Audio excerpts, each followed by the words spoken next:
Donc on cultive là 4 types de tomates, donc des tomates de couleur jaune, donc une variété qui s'appelle tomate ananas.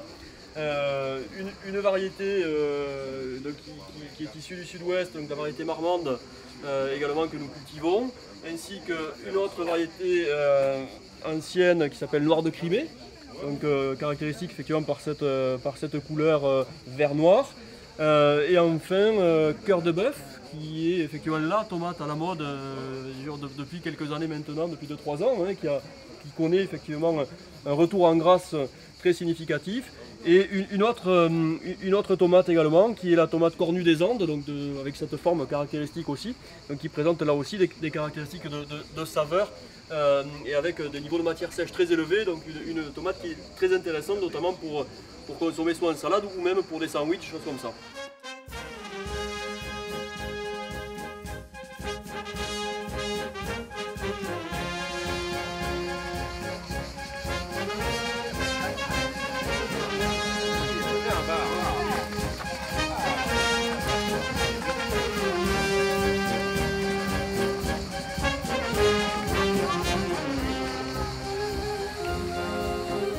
Donc ça s'appelle un sac. Un sac, et dans ce sac, on va planter des petites tomates. Alors Lily, des fois, elle m'aide à planter les tomates. Pas vrai, Lily? Alors, on prend des petites tomates comme ça. Ça, c'est une tomate? Ça, c'est un plant de tomates, ça, vous voyez? On la plante au mois de novembre. À Noël, elle est déjà là. Quand vous êtes en vacances en hiver, elle est déjà là. Et au mois de février, la plante presque le touche les vitres là-haut.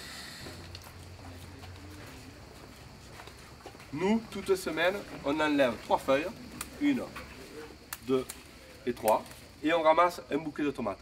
Pourquoi on enlève ces feuilles? Parce que sinon, elles seraient là, à l'époque où mon père les laissait, elles seraient là à s'accumuler, elles deviendraient jaunes parce qu'elles ne travailleraient plus, elles ne feraient plus la photosynthèse, elles pourriraient et on serait obligé de faire des traitements pour éviter les moisissures et pourritures de ces pâtes. Donc cette plante-là, elle a été plantée au mois d'octobre, ici. À la fin de l'année, cette plante, elle va faire 11 mètres. Donc, cette plante-là, elle touche le fil de fer. Elle a un crochet avec de la ficelle. Et toutes les semaines, on va descendre la plante de 20 cm. Donc ce bouquet-là, cette semaine, on va le descendre, il va se retrouver là. La semaine prochaine, il va se retrouver là. La semaine d'après, il va se retrouver là. Mais comme on ne peut pas descendre la plante sur elle-même, on va avancer la plante. Cette plante, elle va prendre le virage, elle va tourner. Les bébêtes gentils, une méchante, et ils viennent manger les feuilles et les tomates. La méchante, c'est vrai. La méchante vient manger les feuilles et les tomates. Et moi, Jean-Pierre, je lui apporte des bébêtes gentilles qui vont tuer les méchantes. Alors vous voyez, ici, il y a un bouquet de fleurs. Vous les voyez ces fleurs? Oui. Est-ce que vous aimez les fleurs? Oui.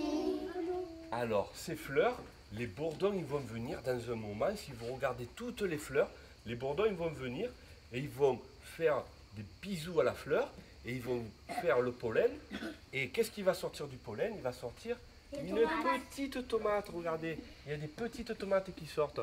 Donc là-dedans, il y a une petite tomate. Et qui c'est qui a fait la tomate? Le bourdon. C'est le bourdon qui a fabriqué la tomate. Ça s'appelle la pollinisation. Regardez, regardez.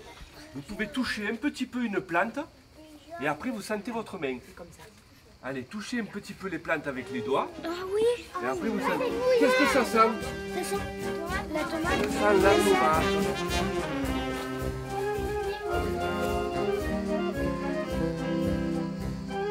Nous, avant de cultiver une tomate pour qu'elle rentre dans le cahier des charges, on l'a fait déguster par un panel de 150 consommateurs où on va les trouver dans les séminaires et dans les restaurants et dans les hôtels et on leur donne des fiches de notation de qualité et à partir de là, la tomate, si elle atteint plus de 6 sur 10, on se permet de la cultiver, sinon on ne la cultive pas.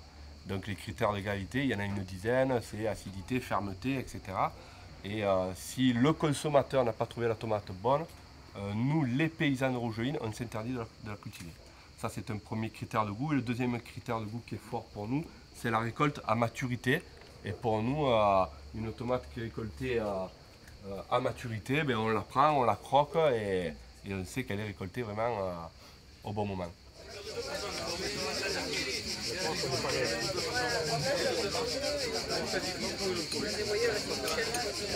Ça vous plaît? Très bon la jaune. On fait une jaune. Moi aussi, je vais goûter l'ananas. Je vous en prie. Je vous propose de déguster la dernière de nos vieilles variétés, la variété Cornu des Andes. Chacune a son goût. Hein, Maintenant que vous avez dégusté les quatre, qu'est-ce que vous pensez? chacune a son goût différent. En priorité, je pense que c'est la noire de Crimée. Ouais, elle est très bonne, Oui, celle-là, oui. la noire. Et celle-ci en dernière position. C'est quoi qui vous plaît alors dans la noire de Crimée, le goût? Dans le goût? Ben, en fait, elle a beaucoup de saveur. Elle a beaucoup plus de saveur que celle-ci.